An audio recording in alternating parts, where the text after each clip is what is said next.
حي على الفلاح.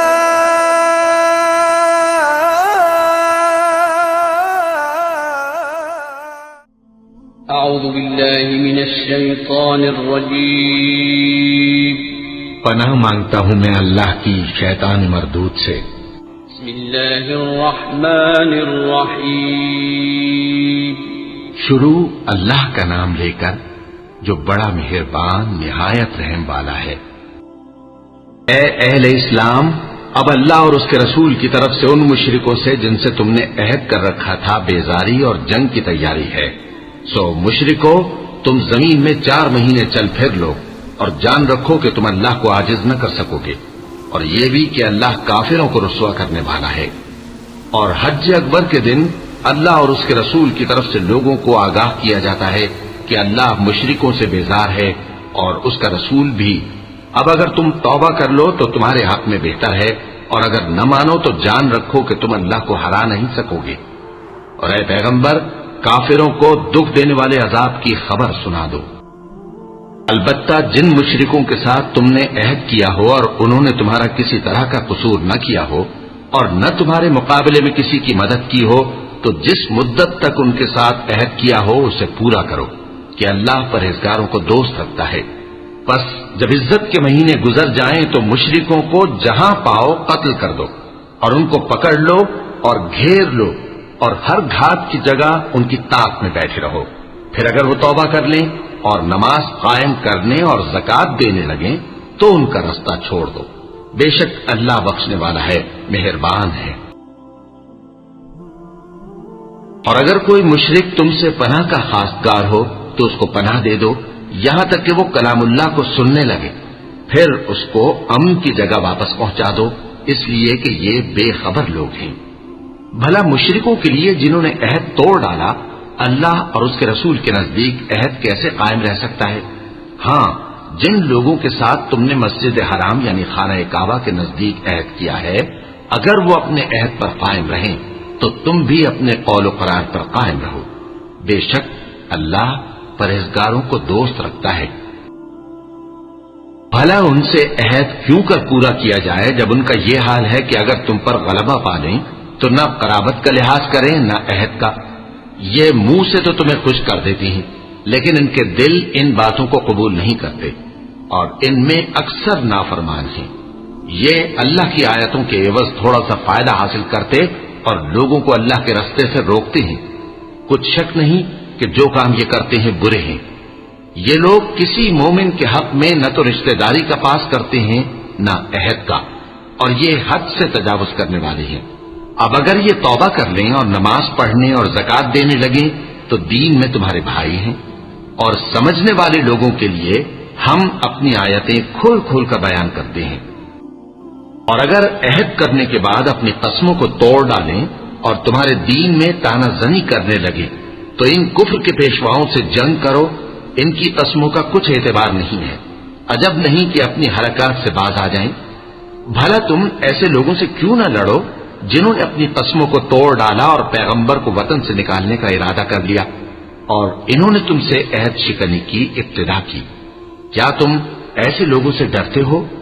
سو ڈرنے کے لائق تو اللہ ہے اگر تم ایمان والے ہو.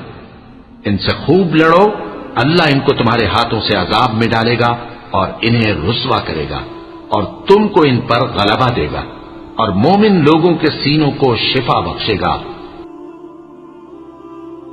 اور ان کے دلوں سے غصہ دور کرے گا، اور اللہ جس پر چاہے گا توجہ فرمائے گا، اور اللہ سب کچھ جانتا ہے، حکمت والا ہے. کیا تم لوگ یہ خیال کرتے ہو کہ بے آزمائش چھوڑ دیے جاؤ گے؟ اور ابھی تو اللہ نے تم میں سے ایسے لوگوں کو پرکھا ہی نہیں جنہوں نے جہاد کیا، اور اللہ اور اس کے رسول اور مومنوں کے سوا کسی کو دلی دوست نہیں بنایا، اور اللہ تمہارے سب کاموں سے واقف ہے. مشرکوں کا کام نہیں کہ اللہ کی مسجدوں کو آباد کریں جبکہ وہ اپنے آپ پر کفر کی گواہی دے رہی ہوں. ان لوگوں کے سب اعمال بیکار ہیں اور وہ ہمیشہ دوزخ میں رہیں گے.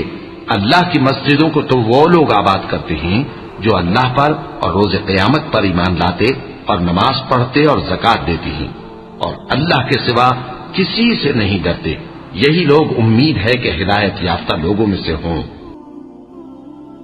کیا تم نے حاجیوں کو پانی پلانا اور مسجد حرام یعنی خانہ کعبہ کو آباد کرنا اس شخص کے اعمال جیسا خیال کیا ہے جو اللہ اور روز آخر پر ایمان رکھتا ہے اور اللہ کی راہ میں جہاد کرتا ہے؟ یہ لوگ اللہ کے نزدیک برابر نہیں ہیں، اور اللہ ظالم لوگوں کو ہدایت نہیں دیا کرتا۔ جو لوگ ایمان لائے اور وطن چھوڑ گئے اور اللہ کی راہ میں مال اور جان سے جہاد کرتے رہے، اللہ کے ہاں ان کے درجات بہت بڑے ہیں اور وہی مراد کو پہنچنے والے ہیں۔ ان کا پروردگار ان کو اپنی رحمت کی اور خوشنودی کی اور بہشتوں کی خوشخبری دیتا ہے جن میں ان کے لیے ابدی نعمت ہے، اور وہ ان میں ہمیشہ ہمیشہ رہیں گے۔ کچھ شک نہیں کہ اللہ کے ہاں بڑا صلہ تیار ہے۔ اے اہل ایمان، اگر تمہارے ماں باپ اور بہن بھائی ایمان کے مقابل کفر کو پسند کریں تو ان سے دوستی نہ رکھو، اور جو ان سے دوستی رکھیں گے وہ ظالم ہیں۔ کہہ دو کہ اگر تمہارے باپ اور بیٹے اور بھائی اور بیویاں اور خاندان والے اور مال جو تم کماتے ہو اور تجارت جس میں مندی سے ڈرتے ہو اور مکانات جن کو پسند کرتے ہو اللہ اور اس کے رسول سے اور اللہ کی راہ میں جہاد کرنے سے تمہیں زیادہ عزیز ہوں تو ٹھہرے رہو یہاں تک کہ اللہ اپنا حکم یعنی عذاب بھیجے، اور اللہ نافرمان لوگوں کو ہدایت نہیں دیا کرتا۔ اللہ نے بہت سے موقعوں پر تم کو مدد دی ہے، اور جنگ حنین کے دن جب کہ تم کو اپنی جماعت کی کثرت پر غرہ تھا تو وہ تمہارے کچھ بھی کام نہ آئی، اور زمین باوجود اپنی فراخی کے تم پر تنگ ہو گئی، پھر تم پیٹ پھیر گئے۔ پھر اللہ نے اپنے پیغمبر پر اور مومنوں پر اپنی طرف سے تسکین نازل فرمائی، اور تمہاری مدد کو فرشتوں کے لشکر جو تمہیں نظر نہیں آتے تھے آسمان سے اتارے، اور کافروں کو عذاب دیا، اور کفر کرنے والوں کی یہی سزا ہے۔ پھر اللہ اس کے بعد جس پر چاہے مہربانی سے توجہ فرمائے، اور اللہ بخشنے والا ہے، مہربان ہے۔ مومنوں، مشرک تو پلید ہیں، تو اس برس کے بعد وہ مسجد حرام یعنی خانہ کعبہ کے پاس نہ جانے پائیں، اور اگر تم کو مفلسی کا خوف ہو تو اللہ چاہے گا تو تم کو اپنے فضل سے غنی کر دے گا۔ بے شک اللہ سب کچھ جانتا ہے، حکمت والا ہے۔ جو لوگ اہل کتاب میں سے اللہ پر ایمان نہیں لاتے اور نہ روز آخر پر یقین رکھتے ہیں اور نہ ان چیزوں کو حرام سمجھتے ہیں جو اللہ اور اس کے رسول نے حرام کی ہیں، اور نہ دین حق کو قبول کرتے ہیں، ان سے جنگ کرو یہاں تک کہ ذلیل ہو کر اپنے ہاتھ سے جزیہ دینے لگیں۔ اور یہود کہتے ہیں کہ عزیر اللہ کے بیٹے ہیں، اور عیسائی کہتے ہیں کہ مسیح اللہ کے بیٹے ہیں۔ یہ ان کے منہ کی باتیں ہیں، پہلے کافر بھی اسی طرح کی باتیں کہا کرتے تھے، یہ بھی انہی کی ریس کرنے لگے ہیں۔ اللہ ان کو ہلاک کرے، یہ کہاں بہ کے پھرتے ہیں۔ انہوں نے اپنے علماء اور مشائخ اور مسیح ابن مریم کو اللہ کے سوا معبود بنا لیا، حالانکہ ان کو یہ حکم دیا گیا تھا کہ معبود واحد کے سوا کسی کی عبادت نہ کریں، اس کے سوا کوئی معبود نہیں، اور وہ ان لوگوں کے شریک مقرر کرنے سے پاک ہے۔ یہ چاہتے ہیں کہ اللہ کے نور کو اپنے منہ سے پھونک مار کر بجھا دیں، اور اللہ اپنے نور کو پورا کیے بغیر رہنے کا نہیں، اگرچہ کافروں کو برا ہی لگے۔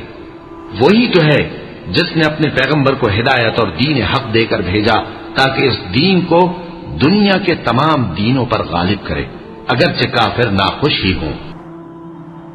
مومنوں، اہل کتاب کے بہت سے عالم اور مشائخ لوگوں کا مال ناحق کھاتے اور ان کو اللہ کی راہ سے روکتے ہیں، اور جو لوگ سونا اور چاندی جمع کرتے ہیں اور اس کو اللہ کے راستے میں خرچ نہیں کرتے، ان کو اس دن کے عذاب علیم کی خبر سنا دو، جس دن وہ مال دوزخ کی آگ میں خوب گرم کیا جائے گا، پھر اس سے ان وکیلوں کی پیشانیاں اور پہلو اور پیٹھیں داغی جائیں گی، اور کہا جائے گا کہ یہ وہی ہے جو تم نے اپنے لیے جمع کیا تھا، سو جو تم جمع کرتے تھے اب اس کا مزہ چکھو۔ اللہ کے نزدیک مہینے گنتی میں 12 ہیں، اس روز سے کہ اس نے آسمان اور زمین کو پیدا کیا۔ اللہ کی کتاب میں سال کے 12 مہینے لکھے ہوئے ہیں، ان میں سے 4 مہینے ادب کے ہیں، یہی دین کا سیدھا رستہ ہے۔ تو ان مہینوں میں قتال ناحق سے اپنے آپ پر ظلم نہ کرنا، اور تم سب کے سب مشرکوں سے لڑو جیسے وہ سب کے سب تم سے لڑتے ہیں، اور جان رکھو کہ اللہ پرہیزگاروں کے ساتھ ہے۔ ادب کے کسی مہینے کو ہٹا کر آگے پیچھے کر دینا کفر میں بڑھ جانا ہے۔ اس سے کافر گمراہی میں پڑے رہتے ہیں، ایک سال تو اس کو حلال سمجھ لیتے ہیں اور دوسرے سال حرام، تاکہ ادب کے مہینوں کی جو اللہ نے مقرر کیے ہیں گنتی پوری کر لیں، اور جو اللہ نے منع کیا ہے اس کو جائز کر لیں۔ ان کے برے اعمال ان کو بھلے دکھائی دیتے ہیں اور اللہ کافر لوگوں کو ہدایت نہیں دیا کرتا۔ مومنو، تمہیں کیا ہوا ہے کہ جب تم سے کہا جاتا ہے کہ اللہ کی راہ میں جہاد کے لیے نکلو تو تم زمین سے چپکے جاتے ہو، یعنی گھروں سے نکلنا نہیں چاہتے؟ کیا تم آخرت کی نعمتوں کو چھوڑ کر دنیا کی زندگی پر خوش ہو بیٹھے ہو؟ سو دنیا کی زندگی کے فائدے تو آخرت کے مقابل بہت ہی کم ہیں۔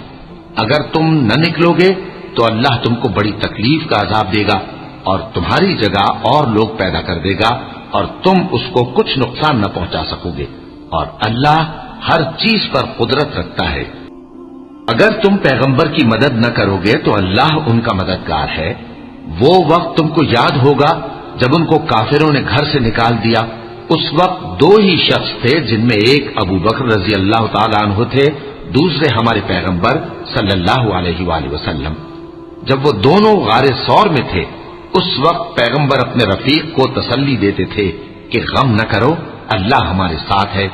تو اللہ نے ان پر تسکین نازل فرمائی اور ان کو ایسے لشکروں سے مدد دی جو تم کو نظر نہیں آتے تھے، اور کافروں کی بات کو پست کر دیا۔